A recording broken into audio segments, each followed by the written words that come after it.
Hey folks, on YouTube and in magazines, on podcasts, and in the media, all you hear about is people making good decisions, things they did, how smart they are. Well, not today. I'm going to talk about 5 of the dumbest things I did financially. Financially dumb decisions that I've made. And, I'll just talk about those. Some of the results of those, a couple of them very positive. But, what can you potentially learn? What did I learn from these mistakes I made? This was from a viewer, said, "Hey, Joe, gosh, man, you're making me feel bad talking about all the decisions you made and how you were able to retire at 54. And yeah. I've made a few mistakes in my life, so help me feel a little more normal, Joe, by giving me your mistakes." So here's 5. Hold on for the last one. It's kind of the most important, I think, as a lesson learned. Okay, number 1, I retired at 54 years old. Financially, stupid thing to do. I was at the maximum pay of my career. No debt, kids out of the house.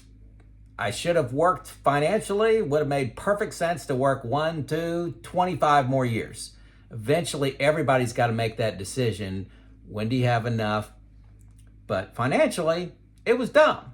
So if you're at that precipice of, retiring early, don't think it's going to be a good financial decision. Great personal decision, life decision. Anyway. Number 2, and they're not all this, flowery. Can't say that word. Number 2, having 4 kids.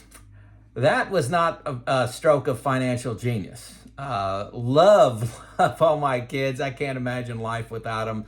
They bring us so much joy. Since the day they were born, so much joy.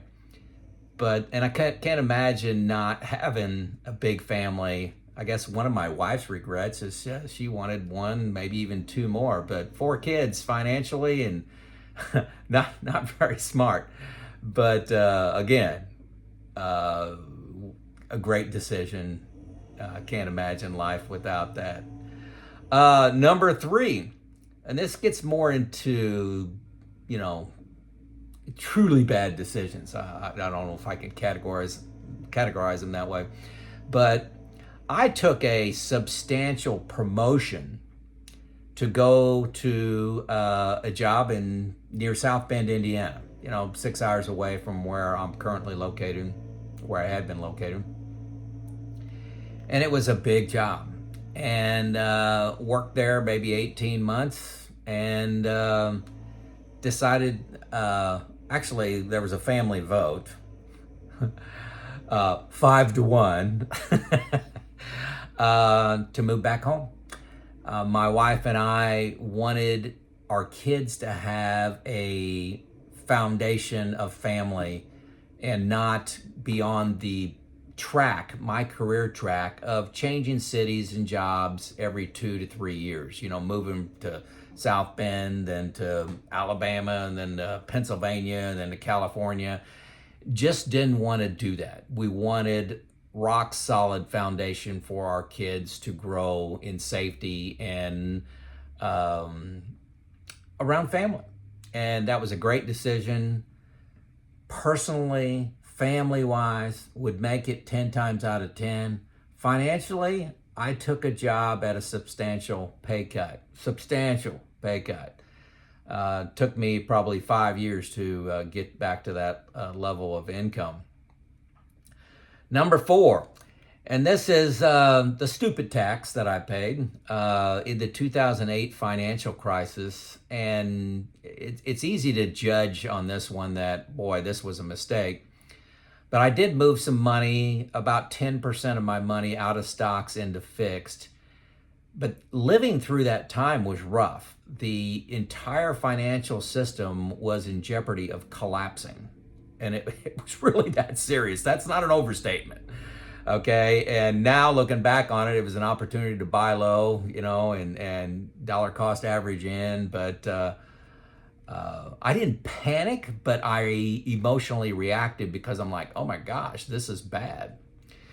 And we'll go through something like that again. It wasn't as bad with the pandemic, but things could have gotten ugly with that. If you go back to 1919 and the Spanish flu pandemic, 100 million people died. I mean, that's pretty freaking ugly.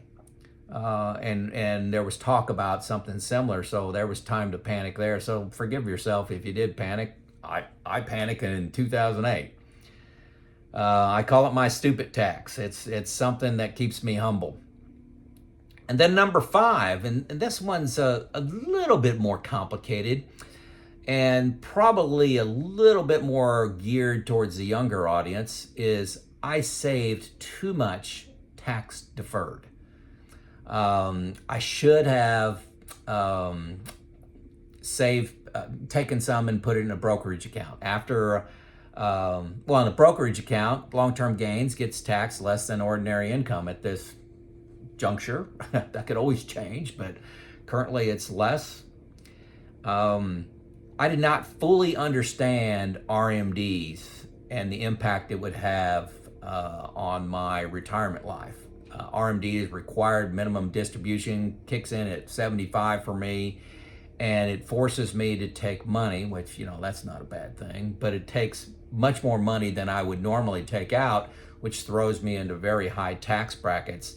I'm fighting, with making Roth conversions as fast as I can between, 58 and 75, and I'll be okay. Don't worry about me. But if I would have just, I'm paying up into the 24% tax bracket, federal, to convert, and I could have taken that out as taxable pay and then had that just grow and pay capital gains on it, would have been better off. Now, I know what you're thinking. You're thinking Roth conversions or Roth.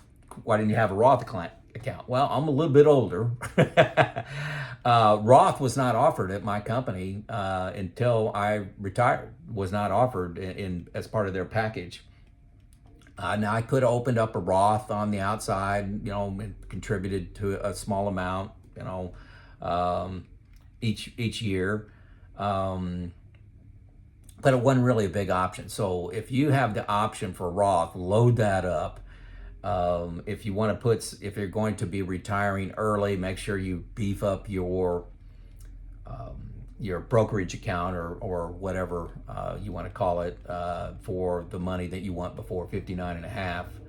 Now I did plan well for early retirement. I had a deferred compensation account, which was it's like a parallel to a 401k, except it has a lot less safety in it. You can invest it. So I didn't take all my money for all my pay. I took, for probably the last almost 20 years, I'd say a little more than 20 years of my career, I took that money aside, and the arrangement to pay that back was upon termination from your employment, I get that over the next 10 years. So if I retired at 54, I get that money from 54 to 64. So I did very well planning for that. But that was all tax deferred. And so I'm paying taxes on that now. It's not bad. Don't feel sorry for me, but I wish if I had an opportunity to do this over, I really shouldn't have had so much tax deferred. I would have had, a lot more in a brokerage account. Today, with the options that are available, maximize Roth and then have some in a brokerage account for early retirement. Hopefully that makes sense to you. But too much tax deferred, when you're 40, that doesn't sound like a real problem.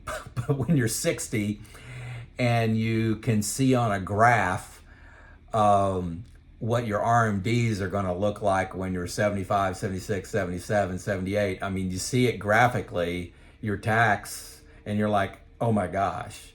And that's why I'm such a massive fan of the new retirement software. You've heard me talk a lot about that. If you don't see the tax bomb heading your way at RMD time, you need to get new retirement. First link below, first 2 weeks is free. It's $120 a year after that. And I'm telling you, for you DIY people, it's a must. If you have a financial advisor, I still think it's a must because you will have much richer conversations and challenging questions and just deeper financial comfort and confidence when you're working with your financial advisor and you want that confidence to spend money, go on vacation, buy that car, remodel the house, whatever. I consider new retirement table stakes for everybody going into retirement. And when you look at that RMD, you'll see what I mean. If you don't think it's worth $120 a year, I'm not sure what you're thinking. So one other point here, those were my 5. I'll say, there were some behaviors that, I was blessed with, how I grew up or, from my parents, whatever. But, impulse decision making is, I see, as the Achilles heel to a lot of people on their early retirement journey. Impulse decisions, decisions based on emotion and short-term gratification. Here's an example. For me, if I'm looking at replacing a car, that's about a year-long process for me. I'll start thinking about that a year in advance. And, position in money. Do I really need it? What's the reliability of this car? It's about a year. Now, maybe you're looking at me and say, boy, that's absolutely crazy. But that's what I do. New furniture, things like that. Maybe a new bicycle, maybe a new elliptical, some weights that I may be looking at purchasing. That is never, I wake up in the morning, I feel like buying a new bicycle and I buy one that afternoon. That never happens. It would be weeks, probably months before I did that. So that's a behavior I think everybody needs to cultivate, is impulse decision making. If you are an impulsive person, and I think there are people that are born that way, it's hard to change your behavior, but you can put in a process. You can phone a friend and say, hey, somebody that's real close to you that you say, hey, I need to talk to you before I make a purchase of a personal purchase of over $100. I'm going to call somebody and explain to them why they need that. I think that is a good countermeasure to put in place.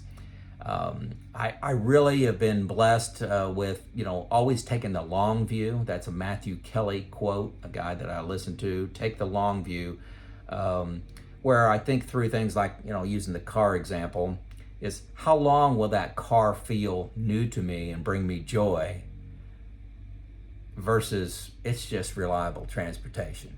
My wife and I bought a car almost 2 years ago now, and it doesn't feel like a new car now. We needed another good, reliable transportation car. I got 200,000 on our previous car that I've inherited.